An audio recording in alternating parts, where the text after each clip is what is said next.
While you book an Uber or wait an airport security line, Kim Jong Un activates a security protocol worthy of a CIA operation. If you think North Korea's leader simply boards a plane like other world leaders, you couldn't be more wrong. His transportation methods reveal a world of extreme paranoia, unimaginable luxury, and security measures that would make the White House look like an open house. What you're about to discover is the result of decades of isolation, fear of assassination, and a bizarre need to project power while remaining completely untouchable. And trust me, once you learn these details, you'll never look at international travel the same way again. Kim's primary aircraft isn't some cutting-edge marvel of modern aviation. Instead, he flies in a Soviet-era IL-62M passenger jet, nicknamed Chame-1, after North Korea's national bird. But don't let its age fool you. This 50-year-old aircraft has been transformed into what intelligence experts call a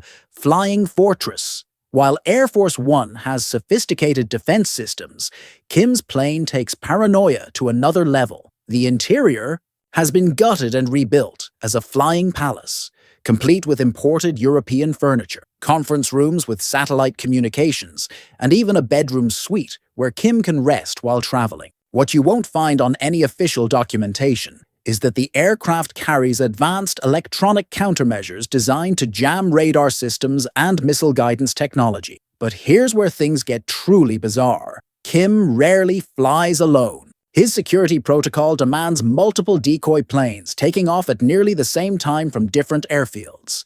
These identical aircraft follow similar flight paths to confuse potential attackers.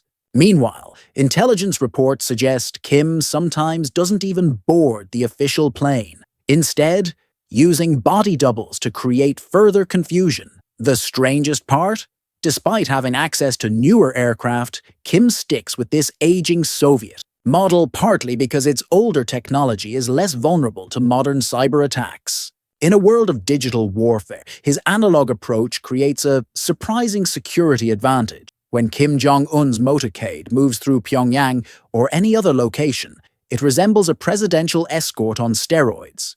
At the center of this mobile security bubble sits a Mercedes-Maybach S600 Pullman Guard limousine, valued at over $1.5 million, a vehicle obtained despite international sanctions that explicitly banned luxury goods from entering North Korea. This isn't your typical armored car. According to security experts who've analyzed footage of the vehicle, Kim's Maybach features military-grade armor plating that can withstand high-powered rifle fire, explosive devices, and even chemical attacks. The windows are nearly 4 inches thick, and the passenger compartment can be sealed with its own oxygen supply in case of emergency. What few outsiders realize is that Kim's security detail includes dozens of identical black limousines to create confusion. And those men running alongside the vehicles, they're not just bodyguards. They're members of an elite unit specifically trained in countering vehicle ambushes. Every person allowed within 100 feet of Kim's vehicle undergoes extensive background checks going back 3 generations to ensure blood loyalty to the regime. If you've been enjoying these security revelations so far, you're going to want to subscribe right now, because what I'm about to share about Kim's underground transportation network makes these surface precautions look amateur. Hit that subscribe button to make sure you don't miss our upcoming deep dives into the world's most secretive regimes. While most world leaders prefer the speed of air travel, Kim Jong Un actually spends more time traveling by train than plane. Following in his father's and grandfather's footsteps, he relies on a custom-armored train that moves like a palace on rails through North Korea, China, and Russia. This isn't just any train. Each of the 20-plus carriages is armored with bulletproof windows and reinforced walls that can withstand explosives. Inside, you'd find luxury that rivals 5-star hotels, imported Italian leather furniture, widescreen TVs, conference rooms, and even a restaurant car staffed with personal chefs who prepare lavish meals. One carriage reportedly contains a Mercedes-Benz vehicle that can be quickly deployed upon arrival. What makes this method particularly strange is its incredibly slow speed. For security reasons, Kim's train rarely exceeds 25 miles per hour, meaning his journey from North Korea to Vietnam for the 2019 summit with President Trump took over 60 hours. But this glacial pace serves a strategic purpose: advanced security. Teams check every inch of track, and the slow movement prevents derailment if sabotage is attempted. The most surprising element?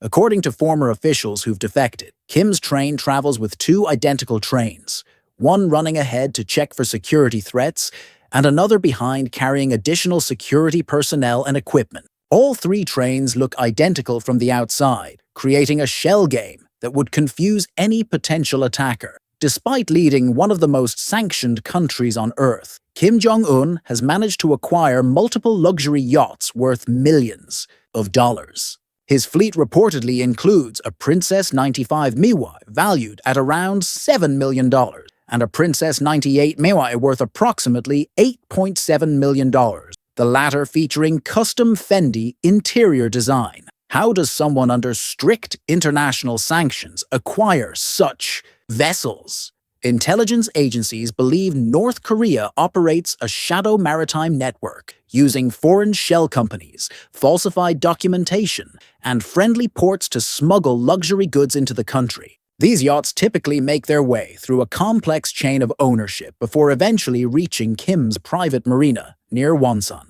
What satellite imagery has revealed is particularly telling.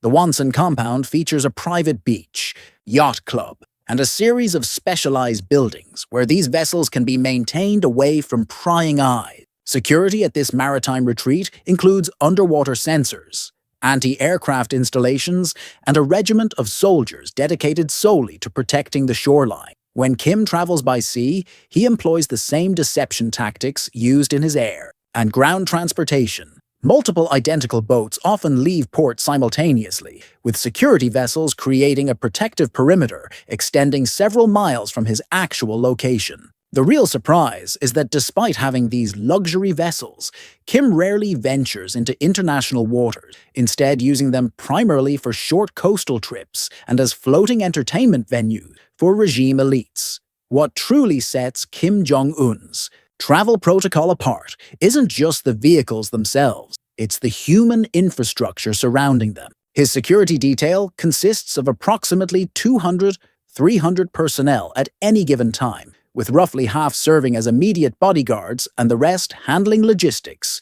communications, and counterintelligence. These aren't ordinary security personnel. Members of Kim's inner protection team are selected through a process that would make Secret Service vetting look casual. Candidates must come from families with proven loyalty over multiple generations, undergo extensive psychological testing to ensure unwavering dedication, and demonstrate exceptional physical capabilities. Once selected, they essentially surrender their personal lives to the role. The most surprising aspect of this security apparatus is its layered approach. Before Kim visits any location, advanced teams arrive days or even weeks earlier. They establish secure perimeters, install temporary surveillance equipment, and map every potential escape route. In Pyongyang, this system extends underground, with a network of tunnels reportedly connecting key government buildings to allow for emergency movement without surface exposure. What intelligence analysts find most concerning isn't the size of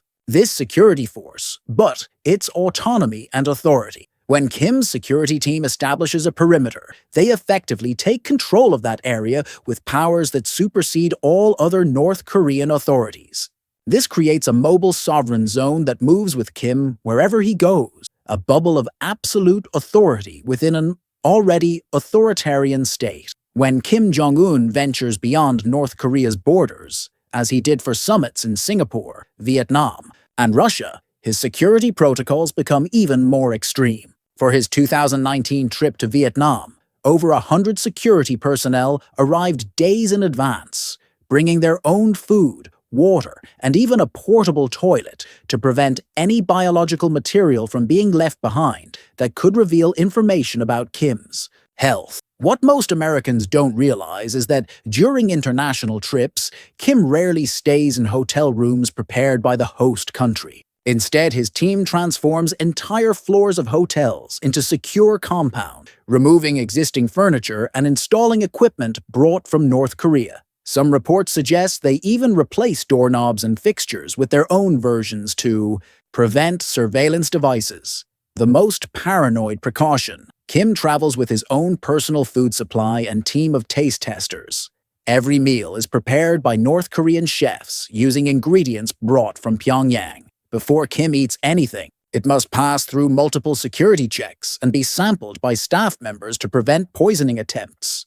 This level of isolation creates diplomatic challenges that would be comical if they weren't so serious. During the Singapore summit with President Trump, Kim's security requirements meant that many normal diplomatic protocols had to be modified or abandoned altogether. Even the pens used to sign documents were specially inspected and provided by the North Korean delegation. If you're finding this insight into one of the world's most secretive security operations fascinating, take a second right now to like this video and subscribe to our channel. We dive into these hidden worlds of global power players every week, revealing the surprising truths behind the headlines. Perhaps the most ironic aspect of Kim Jong Un's travel security is its deliberate technological limitations.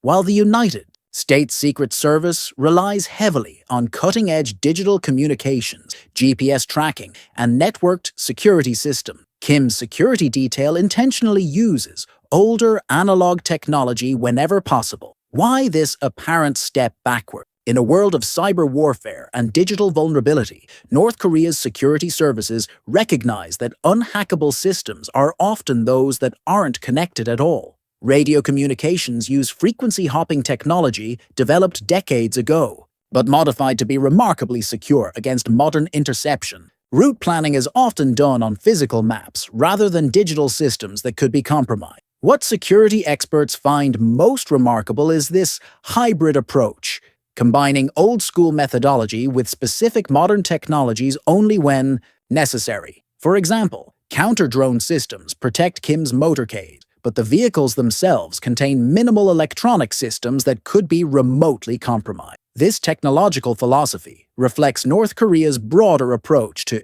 security, isolation as protection. By limiting digital touchpoints and maintaining physical control over all aspects of transportation, Kim's security team creates fewer points of vulnerability, demonstrating that sometimes the most effective security isn't about having the most advanced technology, but rather about controlling every possible variable. All this security comes at an extraordinary price, both financial and human. While North Korea doesn't publish security budgets, intelligence estimates suggest the annual cost of maintaining Kim's travel security apparatus exceeds $100 million in a country where the average citizen earns less than $2,000 per year. The contrast couldn't be more stark. While millions of North Koreans suffer from food insecurity and lack basic medications, no expense is spared ensuring their leader can travel in bulletproof luxury. The Mercedes limousines, private jets, armored trains, and yacht fleet represent billions in spending that could otherwise address the country's crumbling infrastructure and humanitarian needs. Beyond the financial costs lies a deeper question about governance and leadership. Kim's extreme isolation, even from his own people, creates a leadership bubble that distorts reality. When a head of state can only experience their country through layers of security and staged interactions, genuine understanding becomes impossible. This brings us to perhaps the most revealing aspect of Kim's travel protocols: their design, not just to protect him from external threats, but to maintain the carefully constructed image of infallibility that props up the entire North Korean system. In a regime built on myth-making, the leader cannot be seen as vulnerable, rushed, or ordinary in any way. The next time you see footage of Kim Jong Un arriving somewhere, remember what you've learned today. Behind those few moments of public appearance lies an extraordinary security operation, one that reveals as much about North Korea's isolation and paranoia as it does about the technical challenges of protecting a controversial world leader. If you found this deep dive fascinating, make sure you're subscribed for our upcoming analysis of how other world leaders travel. From Putin's armored motorcades to the White House's presidential airlift group, the ways leaders move tell us everything about how they view their security, their image, and their relationship with the people they lead. Hit that like button. Share this video with anyone interested in international relations, and I'll see you in the next deep dive.